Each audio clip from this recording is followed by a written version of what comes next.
We're off for another walk.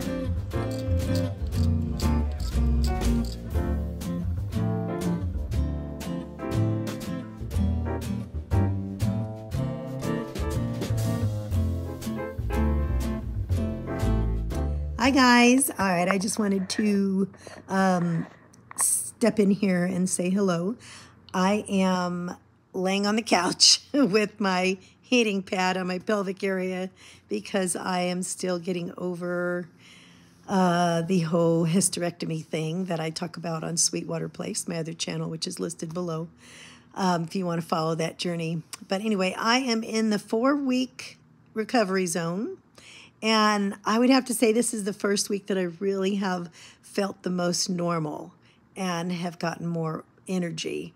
But, you know, like right now, there's still times where I'm kind of busy and then I got to pop a Tylenol and sit down on the couch, put my feet up, grab the heating pad, and just stop for a minute until things feel better.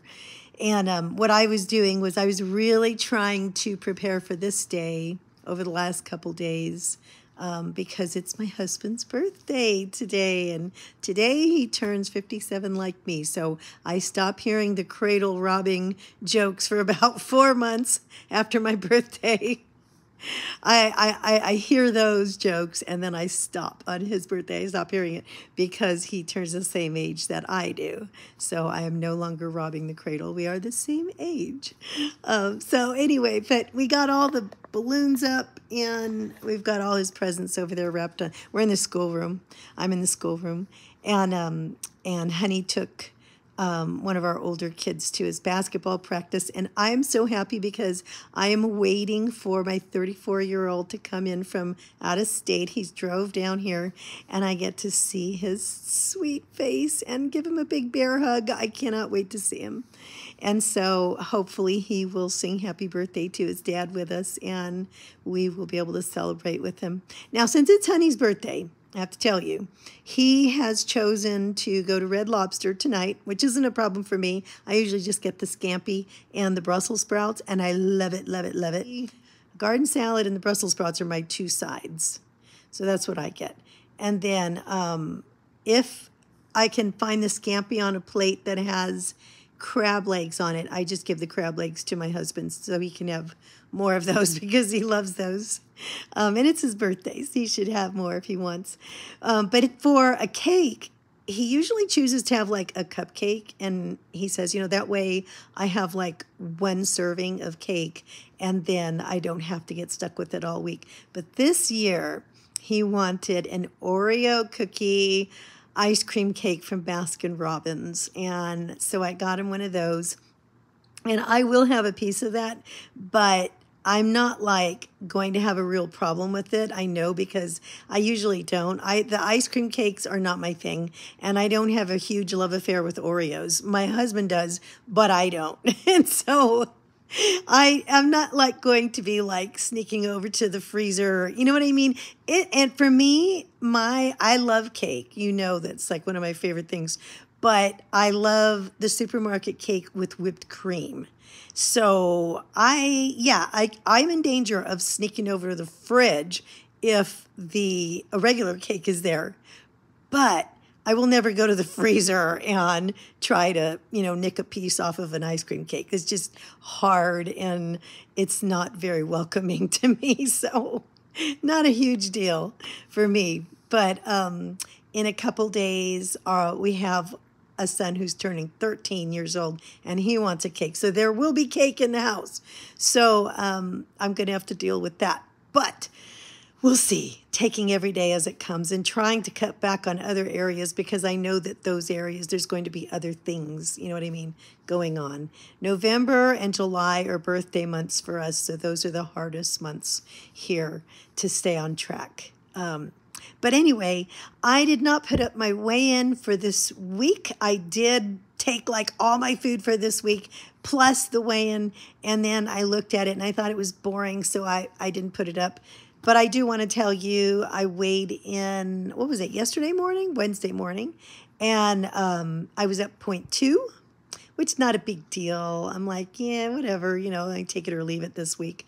But right now I'm kind of feeling like I'm in the 4th week of recovery after a major surgery. And so I'm kind of like doing my best to just kind of like get along, but I'm not being as, marvelously clean on eating as I thought I would be. I mean, I've been pretty good. One of the main things that I've had to deal with as far as temptation is Boom Chicka Pop popcorn. Oh, my goodness, that stuff is so good. I'm never buying it again. Well, I'm not going to say that. But I mean, I wanted to just get like 1 bag at Sam's, right, this last week. But they had this special, and you couldn't get the special price unless you bought 2 bags. So I bought 2 bags. Well, guess what? One of the bags is gone already. It wasn't all me. It was my whole family, yes. But I did a lot of damage to that. And now the 2nd bag is open. And I haven't had any today, though, so that's good. But that stuff, oh my goodness, it's like popcorn crack popcorn. It is so good. So that's a big danger to me. But anyway, I mean, that wouldn't be, you know what I mean? There's worse things to have a problem with. But I'm just thinking, I'm kind of trying to survive this birthday week, but at the same time, I'm kind of like waiting to see where my weight is going to fall throughout the recovery time. And I have to just kind of like be willing to just go with the flow and go, you know what, you might be a little heavier, you might be a little less. I doubt it. I'll bet it would be heavier, but because I can't exercise, right? But at the same time, I'm like, I know you can lose weight without exercising. I really thought I was just going to be like eating clean chicken breast all the time, but when you're recovering from something, it's like you don't really feel like doing that. You kind of just want to have what's available and what's easiest some of the time. I have been making more food this week, which is good. And so I have been, keeping a lot of things clean, and that's great. But honestly, my husband said he wanted to go get sandwiches today, and I said, oh, yeah, good, that's great, go do it. But I did, I ate only half of the sandwich. I listened to a Paula B podcast earlier. If I could remember, I'll try to find it and put it below. And she brought up a lot of good points. And one of them was about intuitive eating, but intuitively eating less, that you count calories to kind of like get the scope of how much you should be having, right? And that way you know what things are worth. And then you don't count for the rest of your life. You learn what those things are, and then you intuitively take that information and you go forward and you regulate by sometimes just eating less, right, of what you know is so many calories or so many points or whatever it is you're counting. And so I ate half of the sandwich, and I'm like, okay. She said, if you eat half of whatever you have, if you're just cutting your calories by eating less of whatever you have so that you do create a bit of a deficit, you're not going to go hungry. You're not going to have, and this is what really stuck with me, is that she said, you have hunger pains when you're hungry, but when you eat half of something, you're not going to get hunger pains.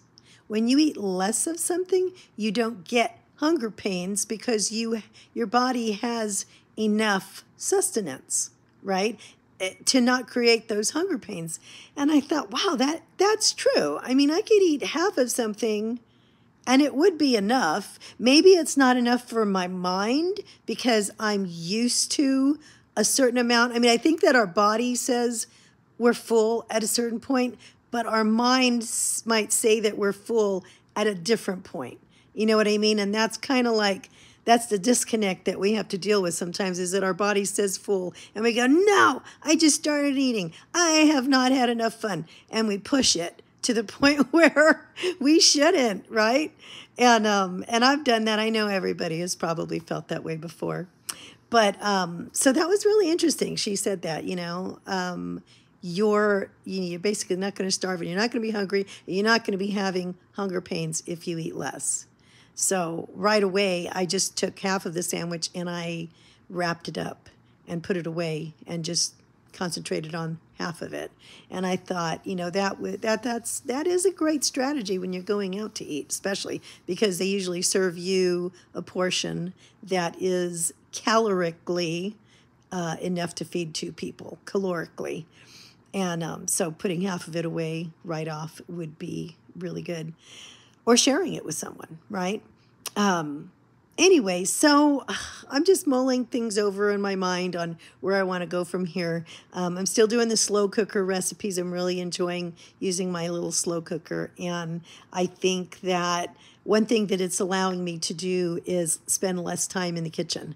If I spend less time in the kitchen, then I have more time to concentrate on other things other than food-related things, right? And so I'm in the other room. I'm doing crafts. I'm filling out Christmas cards or whatever. You know what I mean? And right now is a good time to concentrate on other things. So it's a good time to get that slow cooker out and start messing with it. I'm going to be putting out a few more recipes for this week that are slow cooker, and one of them is like a chicken cordon bleu in the slow cooker that is really super duper easy. And there's another one which is a sweet and sour chicken, which is even easier than that. And this will allow you time to go out and do your shopping or whatever while, knowing that you can come home and have a wonderful, great smelling house and a great dinner waiting for your family. So keep a watch out for those. All right, guys, I'm going to let you go right now. I just wanted to check in with you, and I will see you soon. Bye.